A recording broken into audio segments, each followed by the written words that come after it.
Hey guys, thanks for checking in for another episode of Jack's Mechanics. Just got a 2013 Holden Colorado here, and we're going to replace the fuel filters.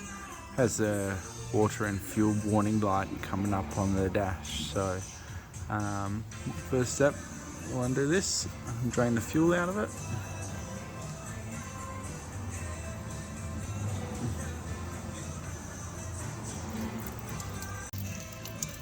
So this should be finished draining in a sec, and then we need to get a 27mm socket, which we've got right here, and 3/8 ratchet, and we'll undo both of the filters, so I'll do that.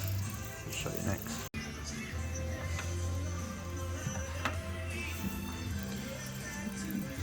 Quite dirty. So I've just screwed the fuel drain screw back in. Doesn't need to be tight at all, just like nipped up. It's clean inside the filter housing a little bit, so we can just pop them in there like that and give them a quick bit of CRC on there. So I just popped some CRC on the seal and screwed them in.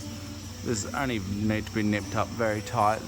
Torque setting is on there, 20 Newton meters. So seeing as these fuel filters are underneath, and there's no priming pump, as you would imagine on a Hilux or other various diesels. We got to literally pump down the fuel and have the feed line off to feed it through. The fact that this doesn't have that, it tells us that there's a lift pump in the tank. So if we key it up, I'll turn that fan off. Give it a few seconds and then repeat this process. I generally like to do it 5 times.